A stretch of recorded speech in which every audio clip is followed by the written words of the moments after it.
Well, there would be a difference between those two. I started to notice music from as early as I can remember in my life because we had music around all the time.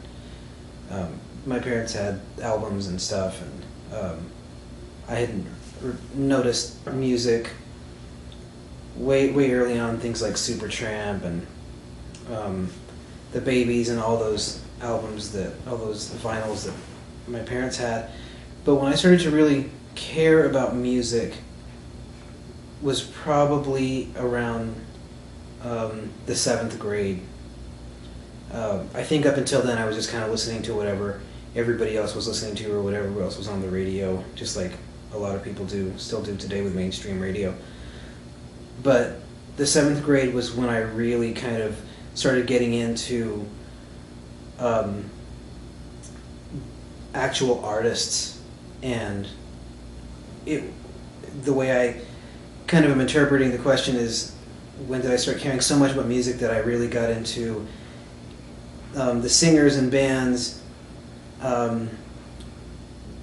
outside of their music. I wanted to know who they were, and I think that says something about how much I actually cared about the music. When you care to know something beyond the music itself or whatever is on the disc, then you're really kind of into it.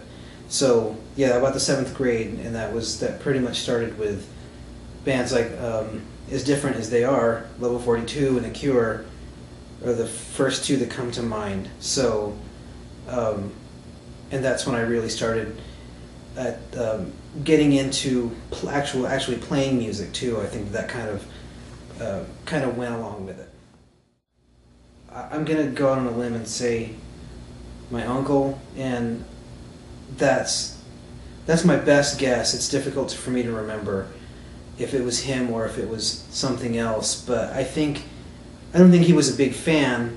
I think that he just, along with like every other CD in the world, he had, because he had a big stereo system and he had a collection of CDs, and I think he may have just had that one because everybody else had it, or all of his friends had it.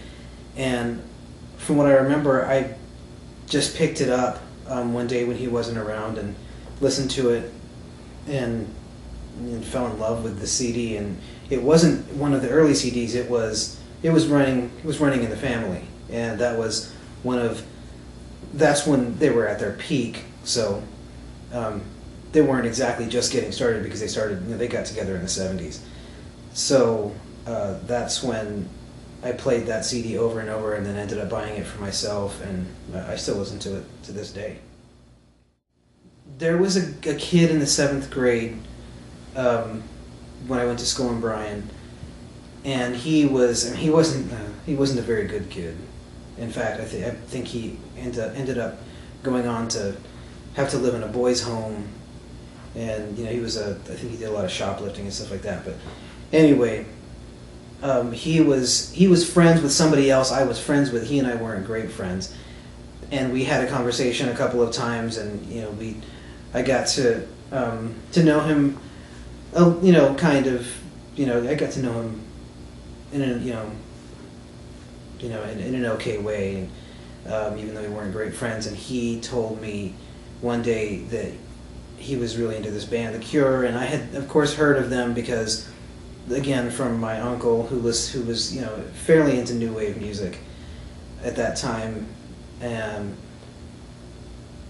so I had thought, well, what better time is there to kind of go and maybe look up something from this band, and from things that I've heard before. And the more I heard and the more I discovered, the more I liked it, and that's again when I started looking a little bit further than the music, and kind of like, who are these guys, and what makes them, what is going on in their heads to make them write music the way that they write music, as opposed to, say, like some regular band, like some band that's on mainstream radio, how they do it, because it isn't exactly the same musical formula as all those other bands. I mean, it's sort of like, did they think that up themselves, or are they following along from somebody before them or something like that? And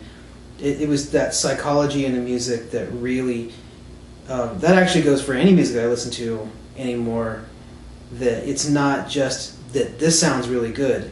It's all the music I listen to, even if they all sound completely different, have this common thread where they sometimes maybe use the same chord progressions, or they use a similar formula that's just way different from what's used in mainstream music.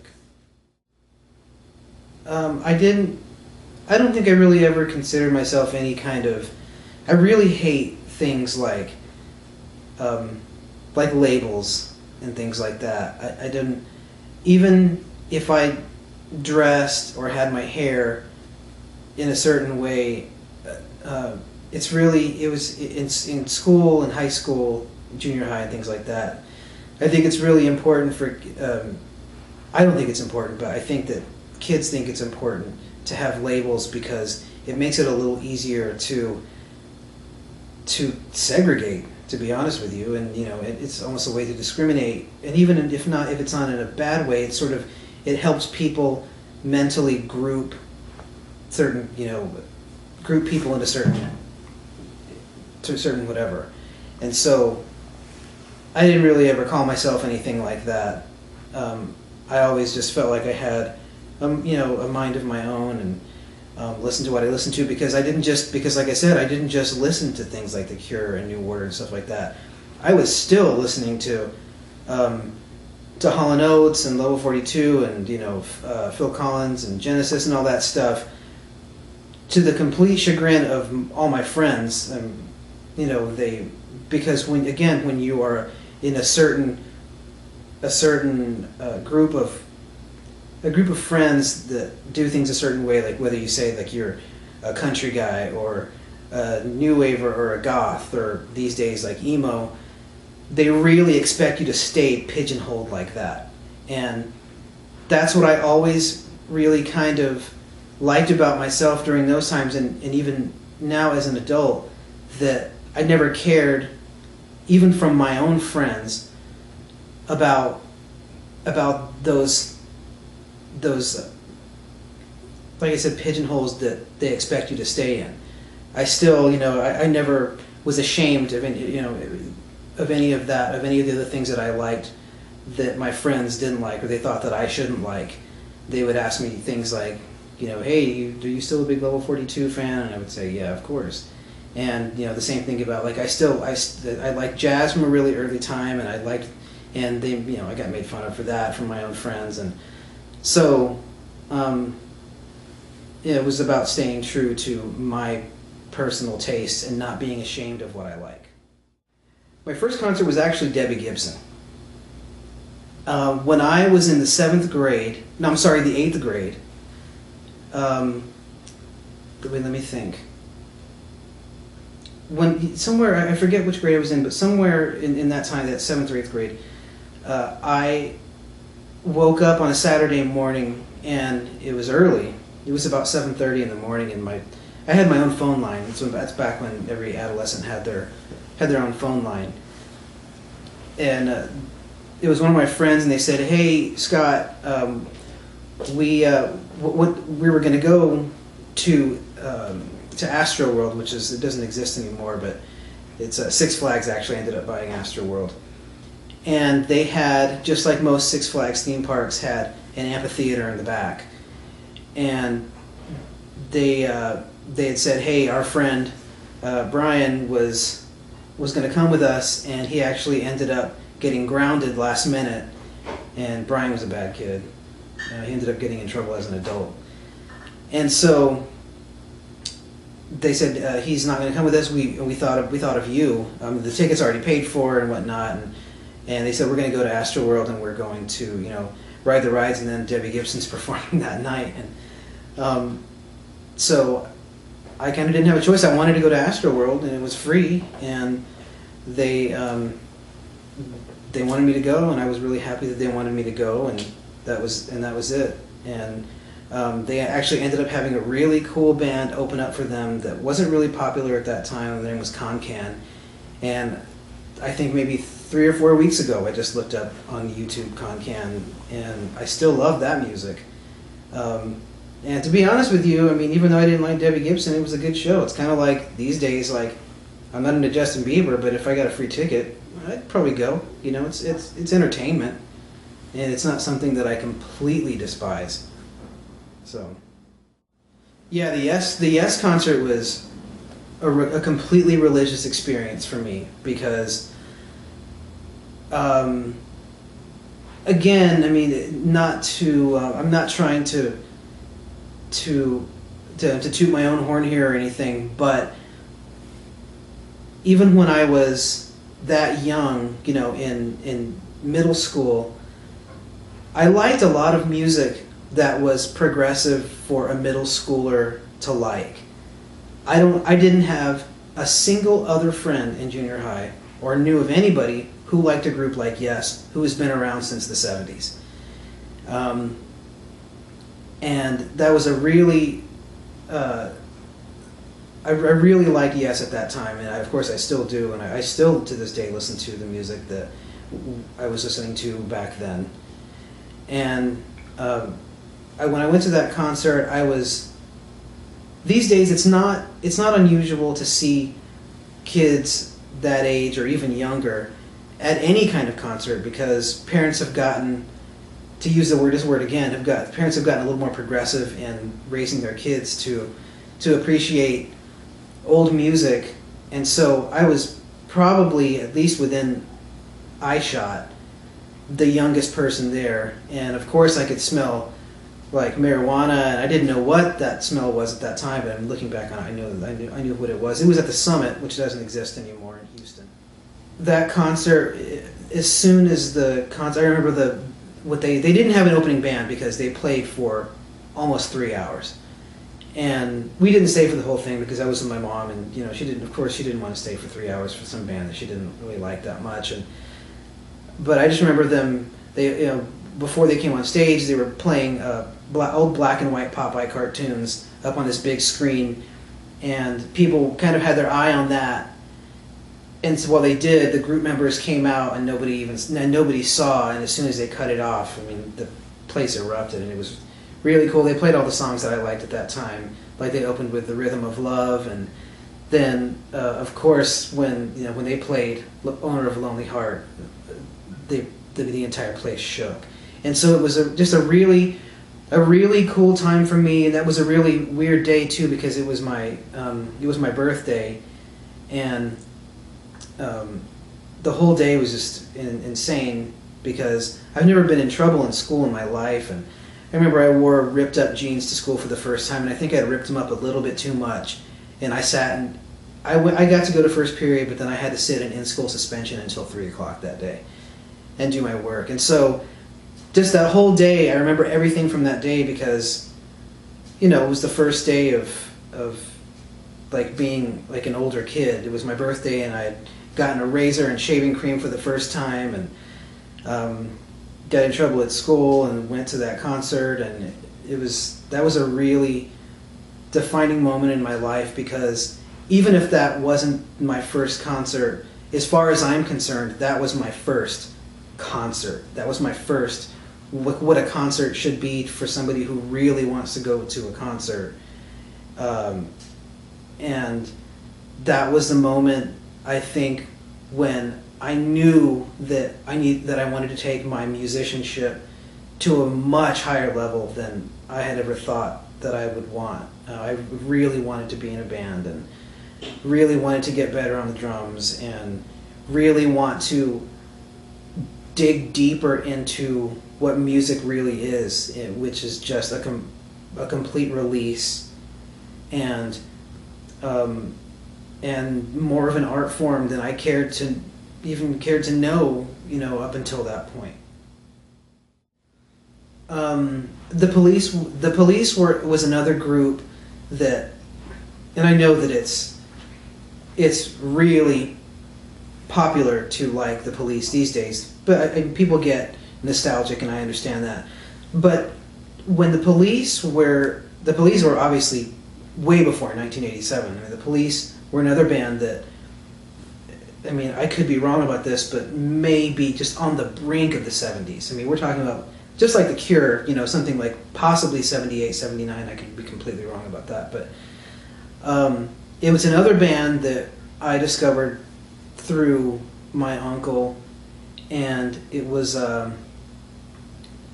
just like, you know, I wasn't, I was too young to be into any of these groups when they first came out. So the CD that I first listened to was Every Breath You Take, 86, the 1986 kind of best of a CD, and that's a CD that I fell instantly in love with. And the Police were, unlike these days, they were not considered mainstream back then. I mean, they were considered, you know, to use that term, new wave. I mean, they were considered new wave back then because they were so unusual, and they have. There was a time when I wanted to be Stuart Copeland so bad as a drummer. They have, their sound goes from this kind of like chaotic sound to reggae beats, with songs like what is the name of that song? Walking on the Moon. Walking on the Moon has a strong reggae beat, and so does every little thing she does is magic. And as an admirer, albeit not a fan, as an admirer of reggae, I always liked that. Yeah, Level 42, bands like Level 42 and the Police. The reason that I liked them so much, and I think not just me, but where their appeal comes from, is that they're kind of a fusion. Well, they're definitely a fusion between two types of music. For example, Level 42 is a major fusion between among pop and jazz and funk. And when they put all three of those together, they did it right. Most bands, I would think, who are fusion bands can't get it right, but bands like Level 42 and the Police are complete. You're talking about bands where every member is a musical, like it was maybe a musical prodigy. It was definitely a musical genius. I can say the same thing for the other band that comes to mind, even though it's not from the same period. Well, not from the same period of my interest, but definitely had been around since the 70s, is XTC. Those three guys, every single one of them, musical geniuses at not only what the instrument they play, but the songwriting in general. And so I think that I take pride in the fact that even at such a young age, we're talking about 5th, 6th, 7th grade, I was able to pick up on really not good, but really, really great musicianship in individual musicians. And I think that I was able to identify that musical brilliance within members of a band, when brought together, really created something magical. And that really was why music became so important to me. And like I said earlier, went way beyond just a melody and a harmony and a backbeat and just putting those kind of elements together. It's the whole package, and how it makes you feel, like how it takes you away from reality or whatever you're listening to it for. Everybody just has it's just kind of like everyday life. I mean, everybody goes through life every day, and even though they may experience some variations in their day, most people's days are the same day in and day out. I mean, and especially for a kid, I think, because it's so important for a child to actually have routine, because I think it stabilizes and builds confidence and things like that. So in 1987, I was only in the 7th grade, and there wasn't, it was just, if I was escaping, if I had to release from, if music was a release from anything, it was just that, I was an adolescent, and adolescence stinks for everybody.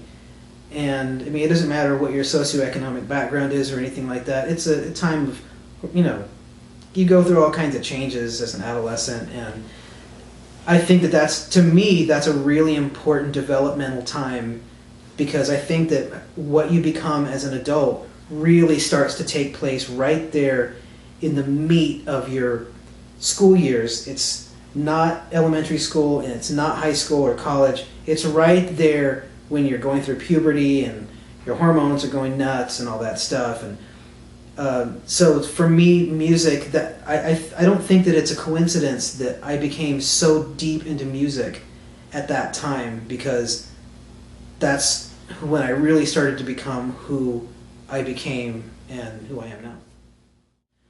Well, in 1987, my top three bands were definitely, like I've said before, Level 42 and The Cure. Those are two of them. If I had to think of another one, I would have to go back to Yes, because I must have listened to the album, The Big Generator, several times a day for about 8 months. And then that also goes with it's sort of like the way I am. I only like a few things in life. I don't have this big repertoire of a million movies that I like. I probably like 35 movies in my life. I probably only like about 100 bands. And so my playlist at that time, just as it is now, was really only The Big Generator by Yes, World Machine from Level 42, and probably Standing on a Beach from The Cure, because just like the Police, Every Breath You Take '86 album that I got into, it was a collection of some of their greatest stuff, or their greatest stuff up until that point, from all of their previous albums from '79 all the way up until 1987, which was right before Kiss Me, Kiss Me, Kiss Me. So, those are Yes, The Cure, and Level 42 at that time. Well, it was when I decided that I wanted to become a drummer, or at least learn how to play drums, was way before 1987. We're talking about elementary school. I've been watching MTV since just a couple of years after it came out. If MTV came out in '81, then I probably started watching it in '83, because when it came out, not everybody had it. But I watched, and back then videos were not what they are like now. When these days videos are mainly about, it's more of an art form now, and they want to do high budget things and really artistic things, and I can dig that. But back then, really the only ideas anybody ever had, and there's obviously nothing wrong with it to me, was the video showed the band actually playing music, and that's such a weird thing for people, for video producers these days to show, and nobody ever shows anybody actually playing their instruments.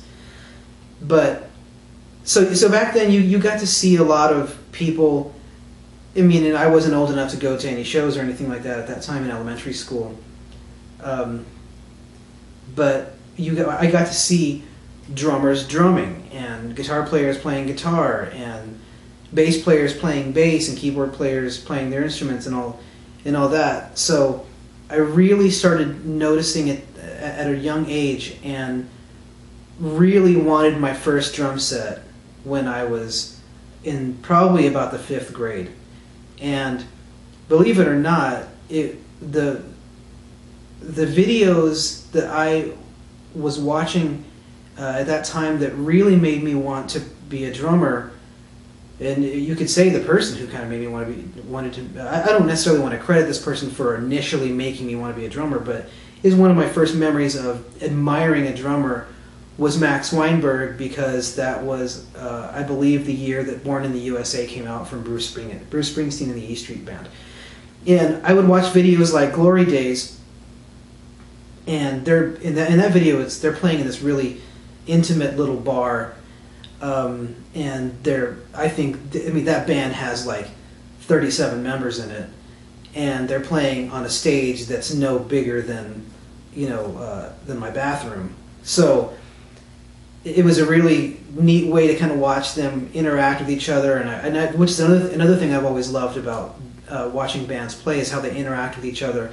I think any band who has absolutely no stage presence is incredibly boring to watch, and they don't look at each other and they don't care what the other person's doing, and it really comes through in the music. But with the E Street Band, all those guys always have a really good time together, and Max Weinberg is, first of all, is an incredibly talented drummer and musician, and a very good jazz musician, which explains why he's such a good drummer. I think any drummer who can play jazz drums well can play anything, and so that's I used to pick up anything that I could find, just like the stories you hear of any other drummer picking up sticks, and had pipes that were left over, small pipes that were left over from my parents putting together a bed or a shelf or something like that, and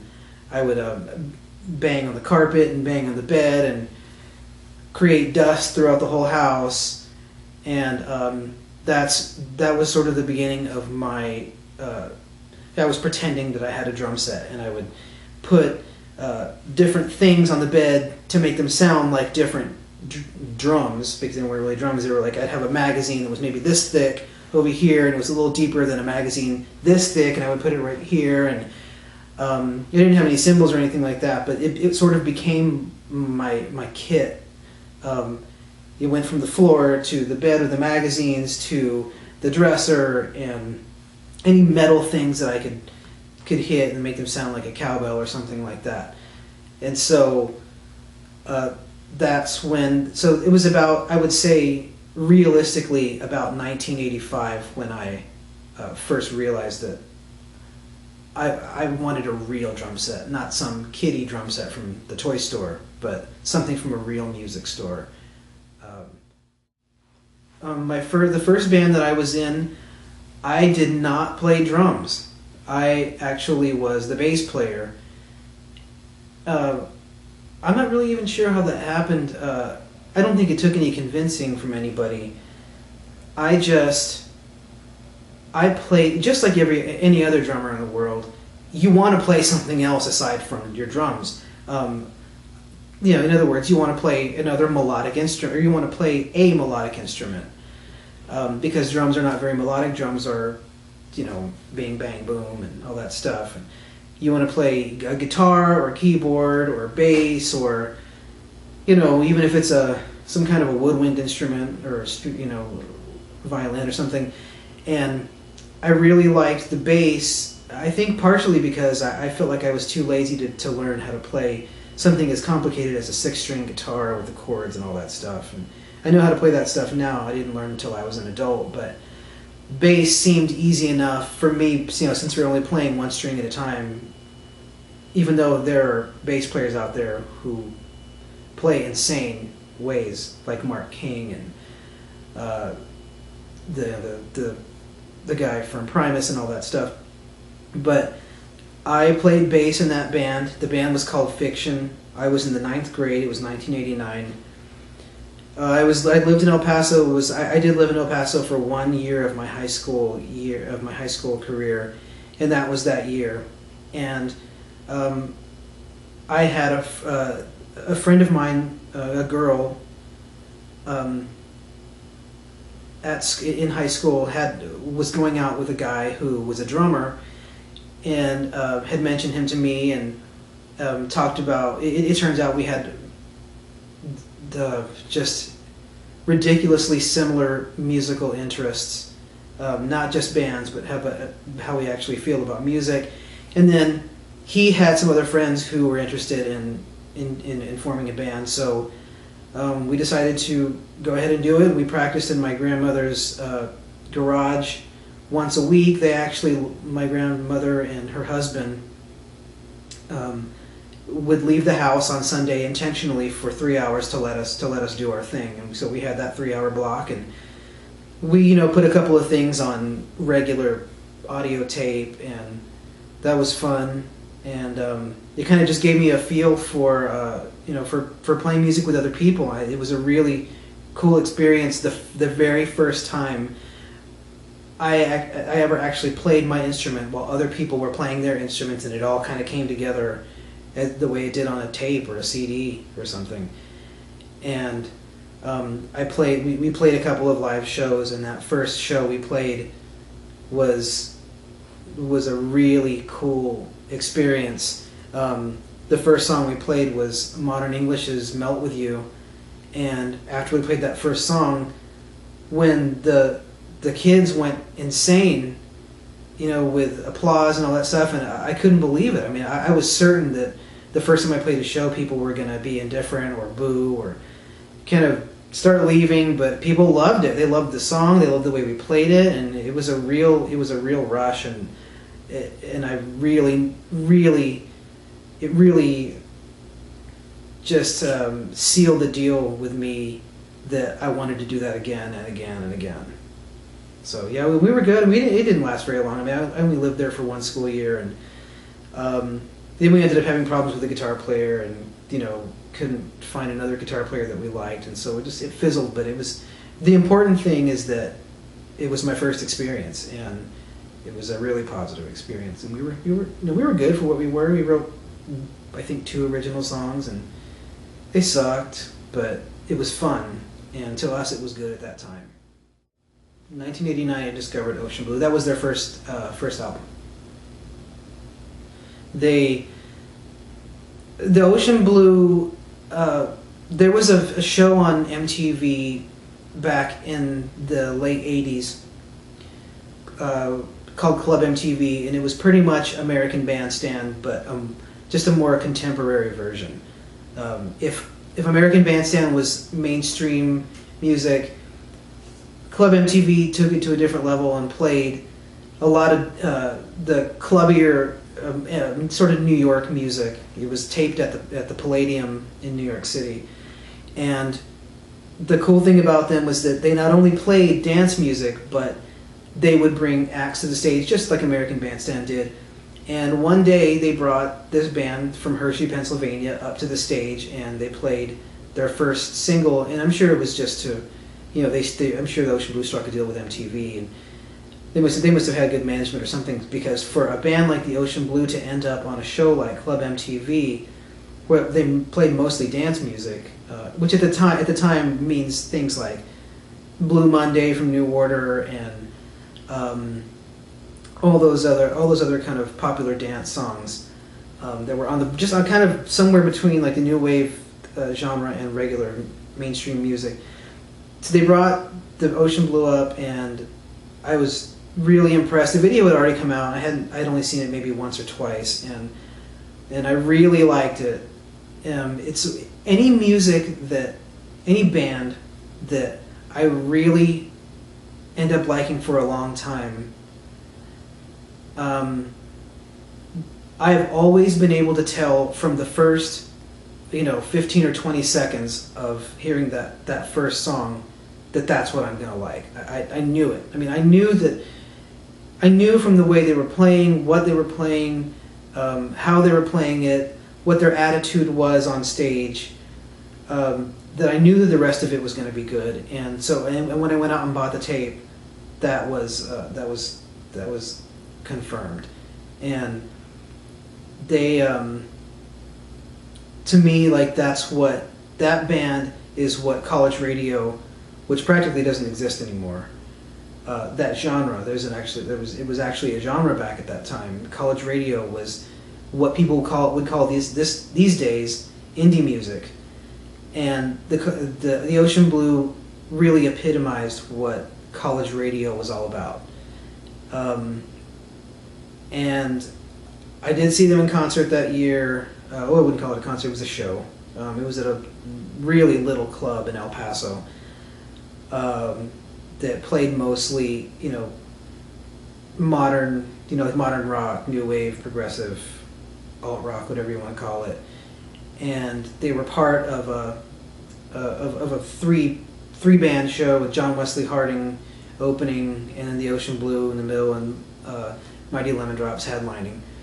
That was a concert or a show that was put on by their label, which is a label that had all the bands that I liked on at that time, which was Sire Records, and 4AD and Elektra and all those really cool labels.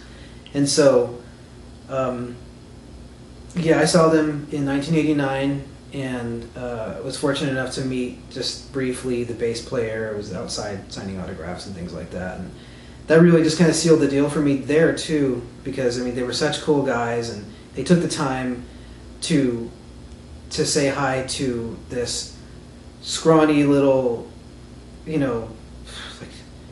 90-pound kid, with hair that looked like Robert Smith, and signed an autograph, and said hi and talked, and it was really nice. And so that really was my favorite band at that time. Yeah, that was the thing about tapes.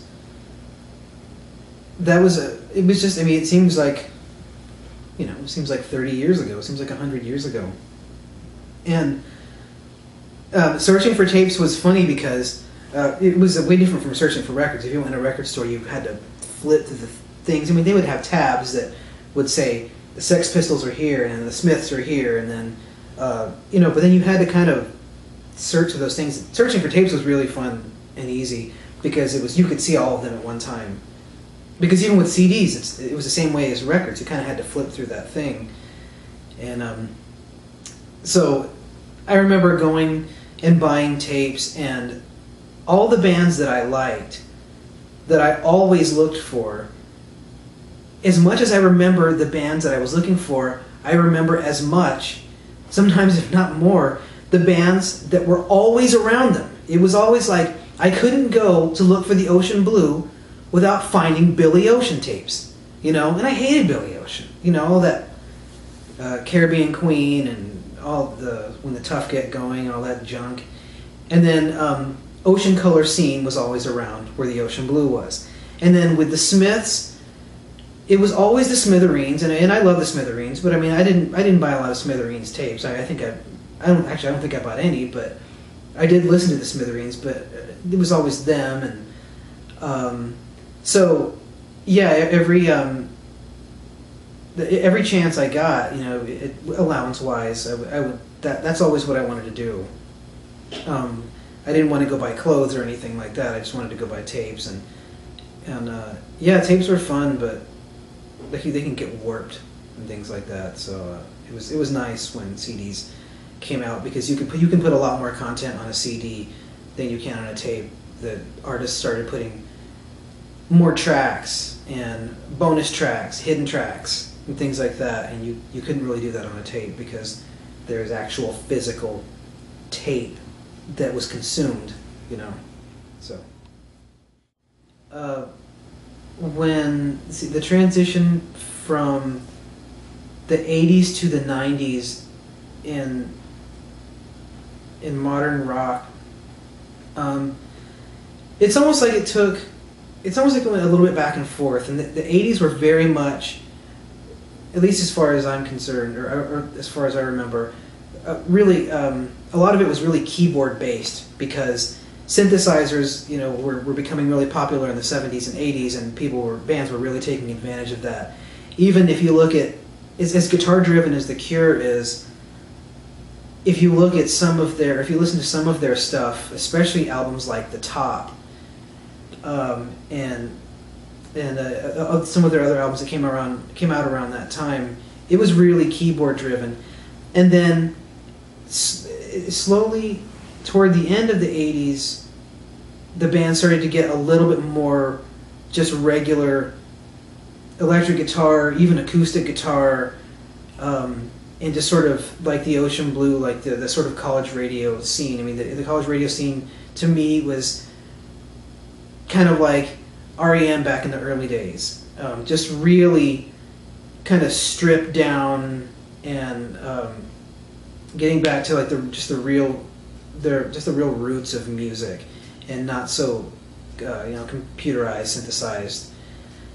And so, but then it started to come back a little bit.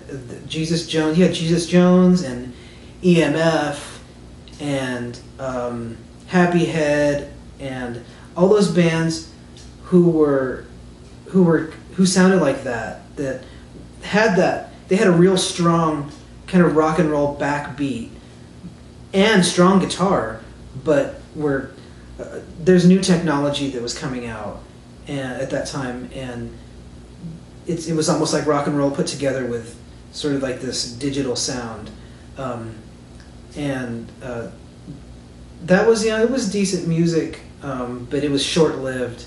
It didn't have a lot of soul, and so that quickly fizzled out.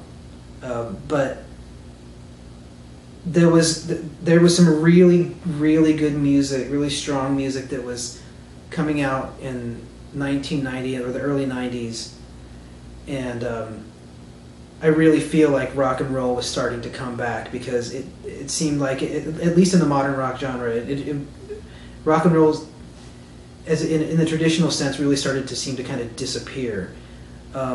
Even The Cure kind of got away from that, and then they started, in the 90s really got heavy into the rock and roll. So it was nice to see rock come back.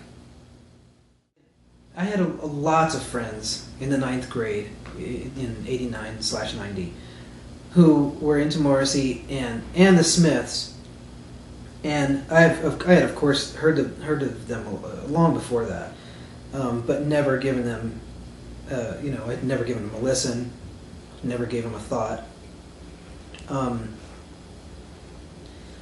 So when I finally came around to Morrissey, I was involved with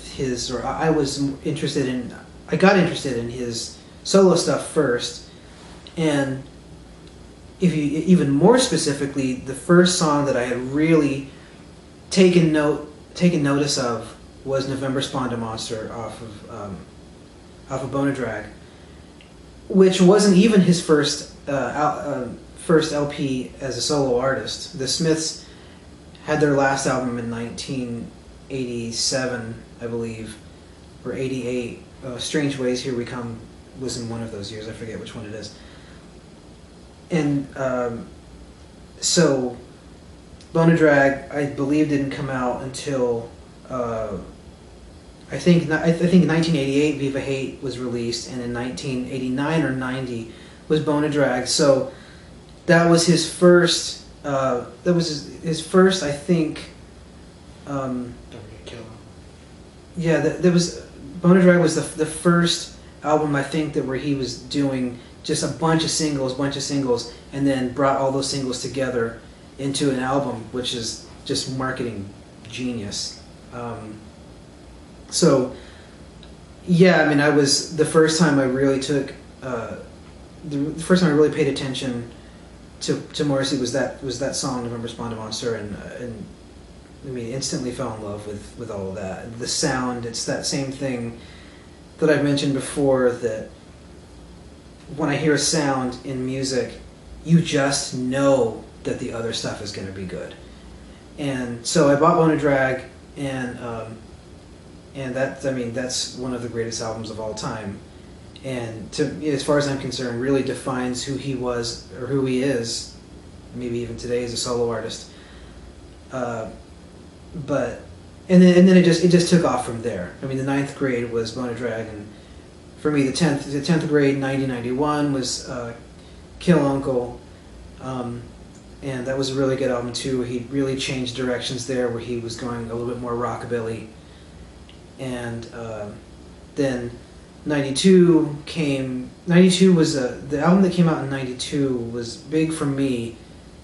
That was Your Arsenal, and it was big for me because it was on that promotional tour that I got to meet him in person, when he was, like I said, when he was out promoting that album, and I believe was probably in Houston to play a show, and Got to go to a record store and meet him and sit in the hot Houston sun. It was in the middle of August, and it was just awful, awful heat. Anybody who's ever been to Houston, between the months of, you know, May and May of the next year knows how hot it can get in Houston. And so I really took a beating in that heat to meet him, but that was a really cool experience.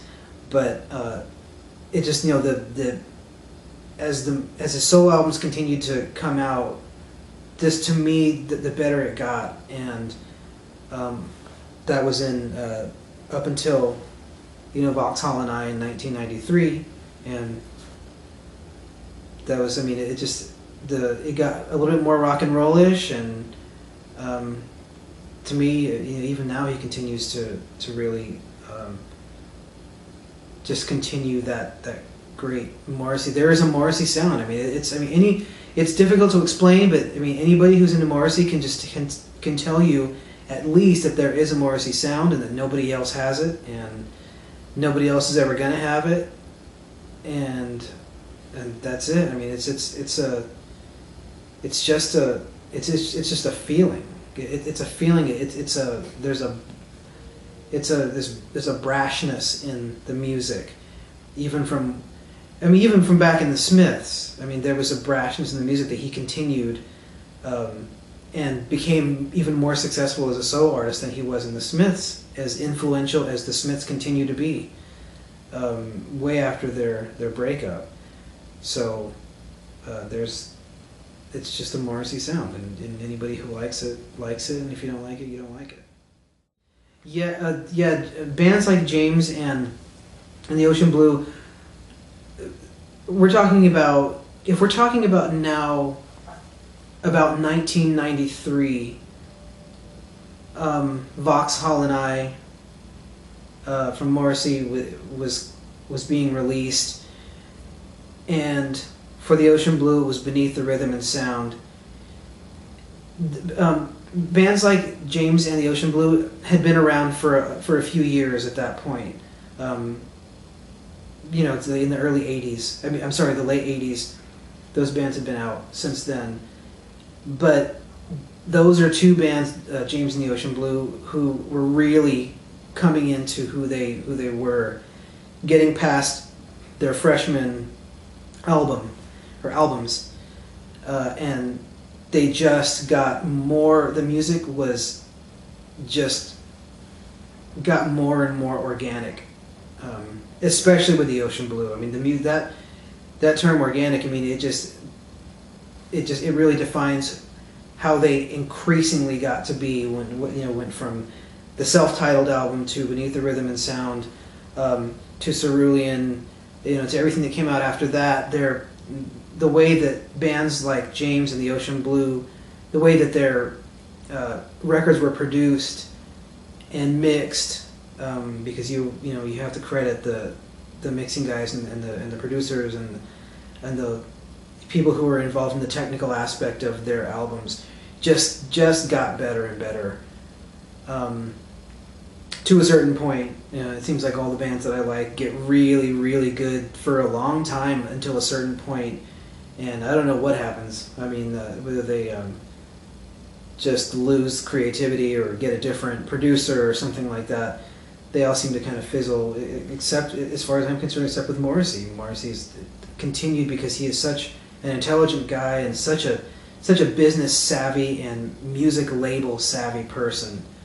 Really just continues to make the right decisions in picking the people who he works with. But yeah, it was. I'm trying to think of some other bands that were like that besides James and the Ocean Blue, because a lot of the Manchester scene bands are the bands that started getting worse, while those kind of indie guys like, again, the Ocean Blue and James, got better. The music that was, at least the music that I was into, it's difficult to say, you know, that it was played on the radio, because really by that point, that music became such a niche that it was not played on mainstream radio. If in every market, you only had, if that market had any station that played that music at all, there was only one. You know, now, I mean, well, now it's a different story. I mean, there really is no alternative music anymore. There is no alternative. I mean, the alternative to the alternative would be, you know, something that the reason they called it alternative music back then was because it was the alternative to the mainstream, and then that alternative to the mainstream became mainstream, and so now the alternative. I mean, if you really want to be technical and get down to the true definition of alternative, which would be the alternative to the mainstream, would be stuff that nobody really listens to. You could call polka alternative music. You could call you could definitely call jazz alternative music, because really nobody listens to old school jazz anymore. But that time, if you're talking about being played on the radio, you would have to be talking about an alternative station that was playing it, but more kind of generally, you're talking about a certain music that people who were into alternative music listened to, because that's always been the really good thing about whether you're going to call it new wave or progressive or modern rock or cutting edge or whatever. That music has flourished and miraculously become mainstream without a lot of marketing, without a lot of advertising, without a lot of that. And how it really grew was just by word of mouth. I mean, the Smiths were not making a lot of videos. You know, The Cure wasn't making a ton of videos. I mean, the artists these days will take 6 tracks off their CDs and make videos out of them. And you know, they didn't. So the bands that I was into didn't promote themselves that way. It was just somebody heard about it and they told 2 people, and each of those 2 people told 2 more people, and it kind of grew that way. And so that was the really fun part of liking that music, because it was almost like a secret club. Even though the club just seemed to get bigger and bigger each week and each month and year, that at that point, if you ran into someone who liked, who liked Cocteau Twins, it doesn't matter who they were, it doesn't matter how different you were, the fact that you both liked Cocteau Twins just kind of bonded you. And all of a sudden, you discovered all these things, all these other things that you had in common, and you made a good friend, and you got to talk to somebody else about something that nobody else, at least as far as you knew, liked. And I've always thought that there was a certain intelligence that brought people who like that kind of music together, because not everybody else got it. Because you had all the lemmings out there who were listening to mainstream radio and basically being told what to like, and that continues today and will continue forever. These DJs are barking out to you practically what you're supposed to like, and then you believe, because you've been told so much, that you're supposed to like that music, that you really do start to like that music. As soulless and just bottomless as it can be, and just mindless, you come to like that music. So the people who like a certain kind of music, and this may sound narcissistic or self-centered, but I really and truly believe that there is something in that kind of music, a certain something that when people who like that music find other people who like that music, they're really brought together, psychologically, and there's a thing in there where people understand what the other person is saying without really having to say very much. If I say I'm into the ocean blue and you say you're into the ocean blue, depending on how into them we are, there's that instant connection. And I felt that with very few people in my life because so few people kind of, you know, were really deeply into that music and really felt it. What started with the Manchester movement in the late 80s, I mean, we didn't catch on to it here in the States until the early 90s. At least most of us didn't. What started with the Manchester movement in the late 80s really blossomed into something great, because the Manchester scene, just like every kind of almost fad movement in music or in art and in any other realm, didn't last really that long. But what came from it, what I think came from that inspiration, was indie Brit rock, and that did include bands like the Sundays and Blur, both who were not from Manchester, and bands like that really changed the scene up. And even though it was, say, like the Sundays, for example, even though it was folky, had that British, you know, alternative kind of twang to it almost. That was really melodic and harmonic and beautiful and thoughtful. Music like the Sundays was really thoughtful when you have really good musicians and songwriters like David Gavrin on guitar. Something really beautiful comes out of that. And although I can't think of a lot of other bands off the top of my head right now, there were a lot of bands like that really caught my eye around that time. And by that time, I'm talking about from 90 until about 1995. That really was a great time for indie music, and in particular British indie music. And as far as I'm concerned, the Stone Roses had a little bit more of a far-reaching sound than the Charlatans did. The Charlatans, as good of a band as they were, really seemed kind of in this sort of, again, I use the word niche. They were sort of in a niche, and they had the organ sound, and there was only really kind of so much they could do with that. It was, really kind of like got back to some 1970s music, but with a modern rock and roll feel to it. But the Stone Roses, that's a band that I think is encompasses more like if you want to use the word, timeless, because I think people will be listening to the Stone Roses for a really, really long time, and it's because it was straight rock and roll. And just like Oasis, that the Stone Roses were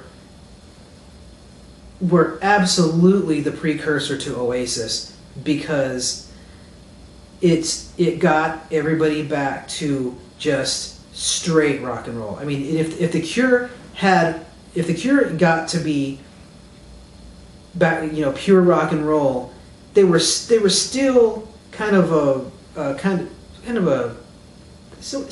of had a goth feel to it, and still used some kind of synthesized sounds. But the Stone Roses, and leading into Oasis, was just pure, unadulterated rock and roll. And it was really refreshing to hear hear a band like the Stone Roses, because it was rock and roll with soul, with a real feel to it, with real melodic hooks and melody and a real catchiness.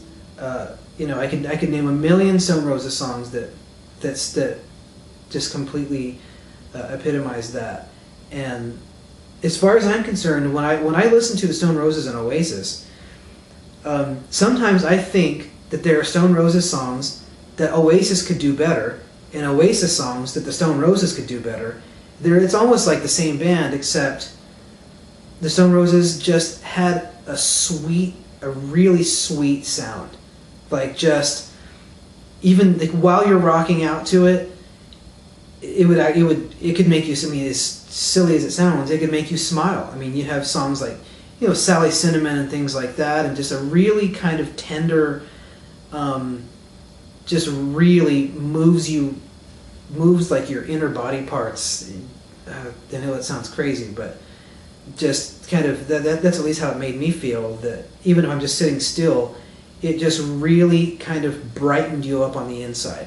And that's why I feel like the Stone Roses are going to be popular, just like the Smiths, way, way beyond, and in fact probably more as the years go by than they were, when they were at their peak. Well, really with the Manchester scene came before shoegaze. The Manchester scene started in the late 80s, and I mean, actually, if you're in the UK, probably, I'm sure it started before the late 80s. I mean, I was, in the mid 80s. I mean, I was in the 5th grade. What did I know? But the Manchester scene led into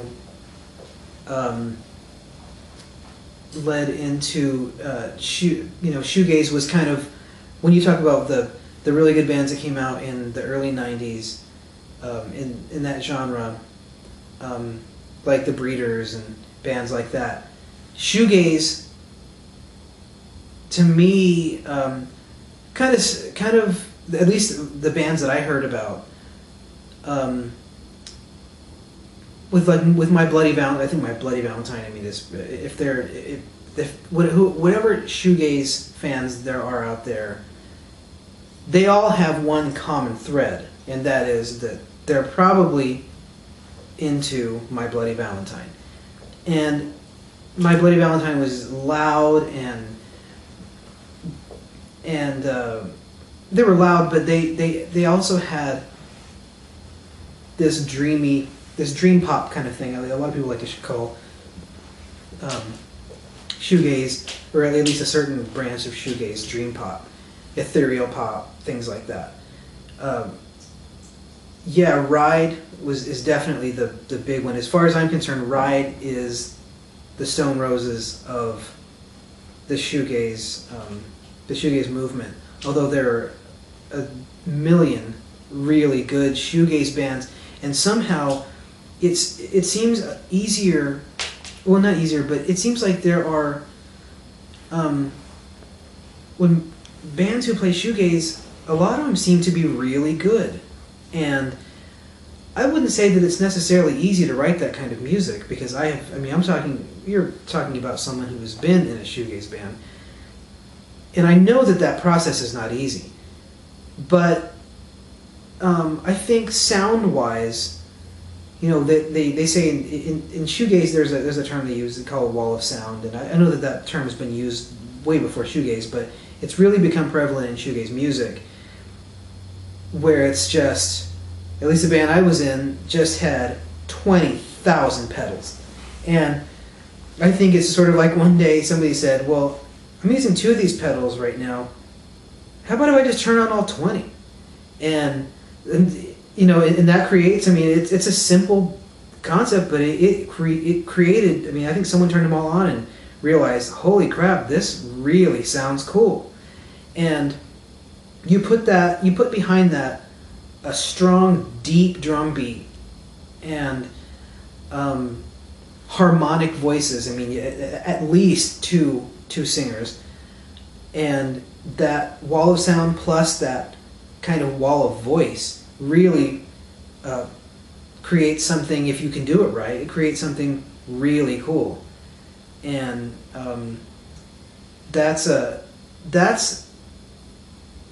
it's a kind of a dying art form, and I would really like to see shoegaze. I'd really like to see shoegaze become a thing, a bigger thing.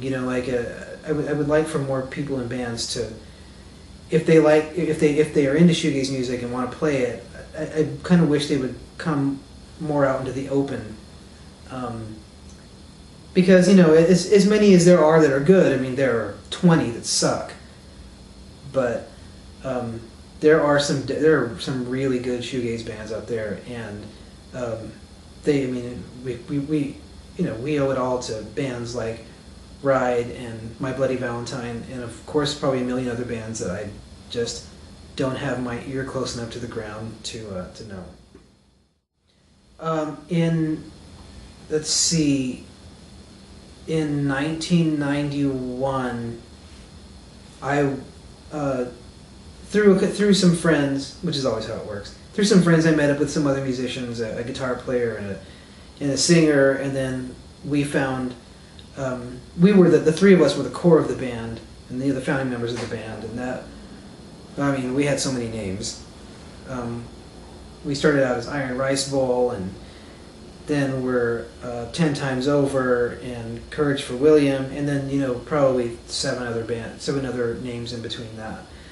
And so that was we were really trying to emulate a sound that combined REM and the Stone Roses and Morrissey. Really, it's a really weird combination of those three. But that was we had really good musicians. We had our guitar player was a decent songwriter, and that's it.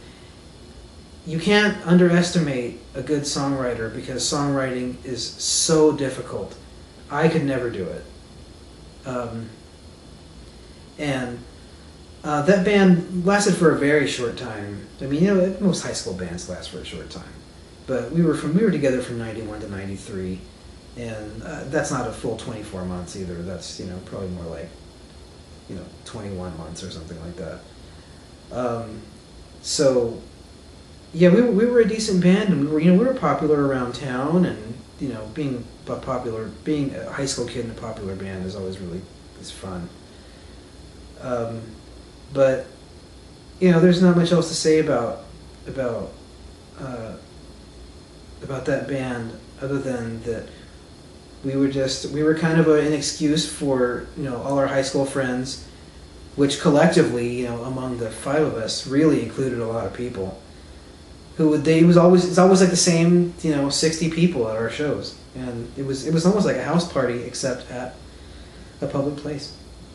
But that was I was the drummer in that band, and I was a good drummer, and we played good music and wrote good music, and even did we even got to go into a real studio, which as a 16-year-old, 17-year-old was really exciting. Not that I've done it since. There were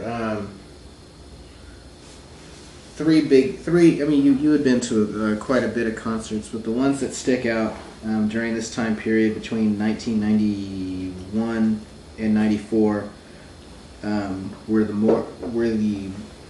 was the Morrissey show at the Summit that you attended with me and Kenneth. Mm-hmm. The second being Ocean Blue at Liberty Lunch. Third being James at the Amphitheater at Six Flags. Go into detail about those three events. The Morrissey show at the Summit in '92 for the Your Arsenal, on the Your Arsenal tour, was the second Morrissey show that I saw, because the first was the Kill Uncle tour in '91, and that was, in my opinion, a far better show than the first show. That Your Arsenal tour they really had their act together, because that was their, he had the same band that he used in '91, and that band in '90, they had just really refined everything. I mean, they were, again, it was their sophomore album, and it was really strong, a really strong show, and it was a lot of fun, and it was one of those things that people overuse this term all the time, but it was really a religious experience, because I think they just produced it really well. It was really good lighting and really good sound and really good just on stage kind of setup. Another show that was mentioned was the James show in Arlington, which, as I mentioned before, with the Debbie Gibson concert, was a park that was owned by Six Flags, or that is owned by Six Flags. Actually, it was the original Six Flags over Texas, and that was a show that was surprisingly good. I didn't expect going into it that it was going to be that good. And thinking back on it, I think it was because I didn't know all their stuff. Just like with most CDs, it always takes me a few go-arounds to really figure out, not to figure out if it's good or not. I can tell pretty quick whether it's good or not, but it takes me a few times to listen to it to find out, to really figure out how I'm going to feel about the music. And I think it's because I think about and maybe overthink music so much that I'm not necessarily nitpicking at it at that time, but it really takes, and I think this is the case probably for most people, that it really takes a while for me to absorb it, to truly absorb it, and to really give it a fair shot. And some albums I give way too much of a shot to. I really, know that I don't like it, and I'm trying to like it, and it doesn't work out. But with that album, that James album, that James Sound album, it's almost like it took the trip up to Arlington wasn't long enough for me to understand. But once I got into that show and they played those songs that I had maybe heard twice or three times in the car on the way up there, that's really all it took. I mean, hearing a song live is always way different than it is on the CD. Even if the band plays it perfectly like it is on the CD, hearing it live, there's always something about that. And anybody who appreciates live music can tell you that there's something about watching them play their instruments, and when they pluck a string, you hear it throughout the whole place, and it's a different feel. And that concert was, I really didn't expect that it would be that good, and I was really fortunate to have seen them. And on a side note, the band who played before them, a Scottish band called Texas, and I had heard them several times before that concert. In fact, maybe even as much as I had heard James, because I wasn't really a huge James fan at that time. I've never really been a huge James fan, but I've been a big James fan. But Texas was played on, in 120 minutes, just like James was, just like every other band was, and that was a solid band. So really, it was an all-around good, really, really good experience. And not only that, but we sort of accidentally met the band members, and that always kind of sweetens the deal a little bit. It always kind of makes it was before the show, and it was in the amusement park, and it's almost like it made it that much cooler to go into the show. And you saw them riding an amusement park ride, and then now they're on stage performing a song or songs that millions and millions of people have heard. And so that was really neat.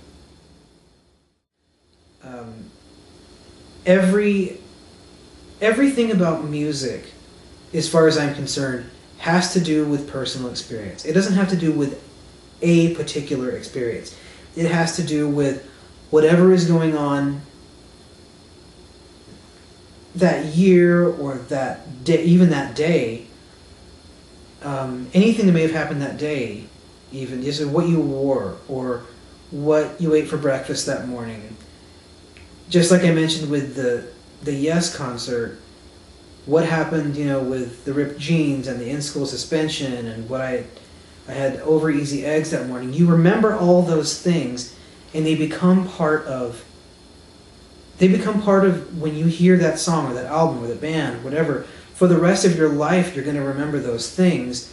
And I've always said that, and I really believe this to be true, that in my personal life, I know for a fact that there are songs out there that are really, really good and that I absolutely cannot stand because of maybe something negative that was going on at that time, or something something bad that just happened the first day that I heard that song. And it didn't matter how many times I heard Maneater after that, it doesn't make a difference. I mean, I could have a million other experiences every time I hear Maneater, but I can't stand that song. But I love Hall & Oates, and I think that it's whatever you were feeling at that time that you always go back and associate that with. That goes for all senses. I mean, that goes even for foods. I feel that way about foods. If I was having not a good day when I first smelled the delicious smell of, whatever, bloomin' onion at Outback Steakhouse or something, for the rest of my life when I smell that smell, it's going to make me sick because I remember that time. So on the flip side, there are really bad songs that I'm sure that I like because there was something really good going on at that time. So it's definitely subjective, and all experience based. If there's anything that can be taken away from anything that I've said here today, is that music on the whole is all experience based. I mean, what you hear when you hear "There's a Light That Never Goes Out" is something completely different than what somebody else hears when they hear that song. So it has to do. I think it has to do with your life experiences, and then what you experienced at that time, and how you felt about yourself and your surroundings and things like that. So just to go back to the topic of concerts, it's the same thing. I mean, it's what my experiences with those shows that I've been to, fortunately, have not been bad experiences. For example, when I went to the James concert, there was such a cool day. It was so fun, and we got to meet the guys, and I think that's what took me to this long explanation in the first place. That experience really, like I said, sweetened the deal, and fortunately, there was nothing crappy that happened. Yeah. Oasis was. There's no doubt. I mean, there's no doubt in my mind that Oasis was the last band that I truly liked. And I was just talking to someone a few weeks back about how differently I feel about bands now that I'm getting older. I was telling my friend a little while back that it's been a really long time since I took a CD or an album and sat on the floor, Indian style, in front of a stereo with the liner notes and the CD cover and all that stuff, and just pushed play and didn't touch a thing on the stereo, listened to it all the way through, read the lyrics as the song was going by, read every piece of every word in the liner notes, such that, even down to who the band is thanking for their help in making the album, or what studios they recorded the album in, where it was mixed, who to send fan mail to, all those things. Unfortunately, I haven't felt like that about a band since Oasis, and I'm not really sure at this point if I ever would, because I feel like it's just sort of come with age. That I don't. Not that you can be too old to ever do that, but it just so happens that as I've gotten older, I haven't cared about a band as far as, and this goes way back to what I said a long time ago here today, that when I really, really, really got into music was when I discovered that I wanted to know more than the actual music. I wanted to know about the artists and what they were doing, what they were thinking, how they were feeling when they made the album. And I just don't I haven't felt that way about a band since Oasis, and I feel like there's such a small amount of music these days that is as good as any of that stuff, that I don't feel it. I don't feel it. But Oasis was in the mid '90s, in '95 through, I would say, actually through maybe 2000, 2001 was that was practically all I listened to. So yeah, they were a big chunk of my musical interest in my early 20s, early to mid 20s.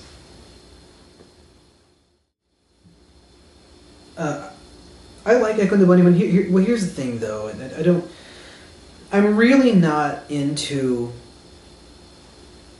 God, this is hard to say. I'm really not into. Yeah, I like the bands. Really the only music I like these days, aside from a lot of old jazz and classical and opera and things like that, I really don't listen to anything other than what I used to listen to. I know that the Echo and the Bunnymen, like the new Echo and the Bunnymen stuff, for example, is good, but there's a part of me that just let go of any of that. Like it has to.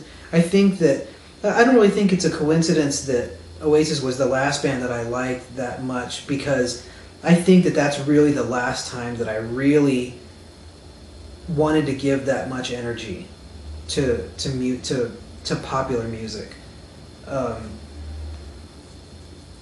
Echo and the Bunnymen, in a way, I mean, even like I said, even though I know their stuff is good, to me it's almost like the Rolling Stones, in that I really feel like they've held on for too long. And if they continue to make great music, that's great. It's almost like I need to care.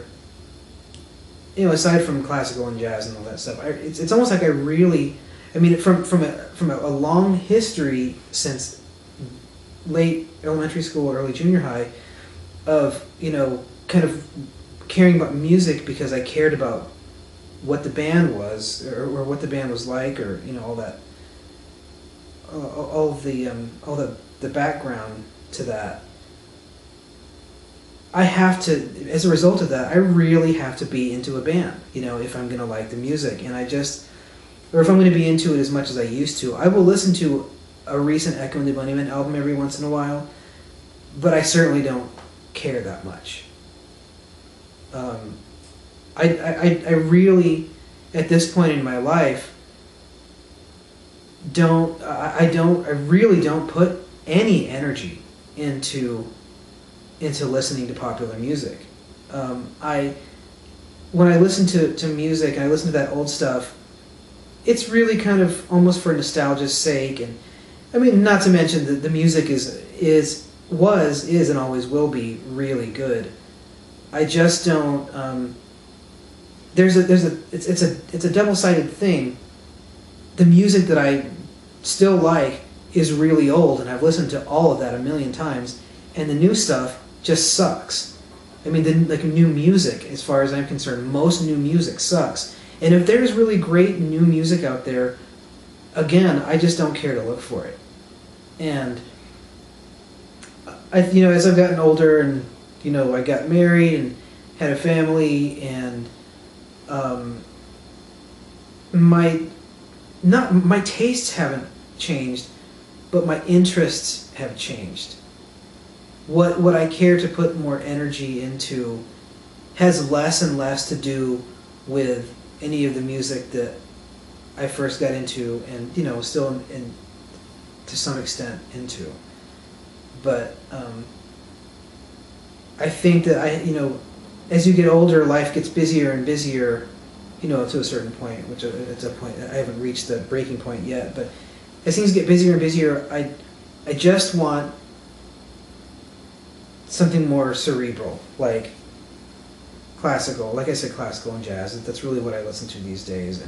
And it's because I just want to use it as background music to whatever it is I'm doing, because I'm usually doing something else. If it's, you know, studying for CPA certification, or you know, playing with my daughter or something, I really can't have any of that music that I was really deeply into on, because frankly, when I have it on, that's what I want to pay attention to.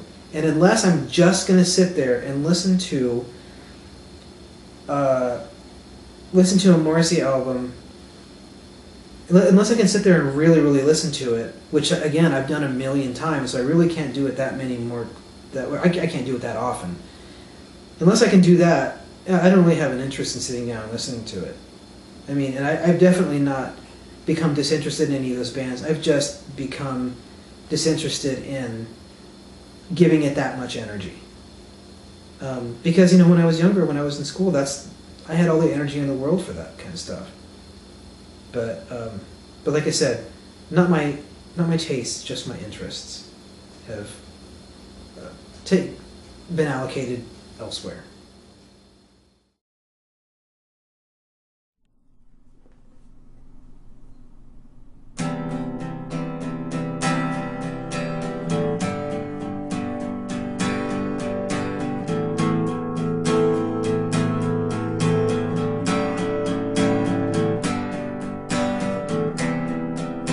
I'm standing in the dark with my innocent hand on my heart.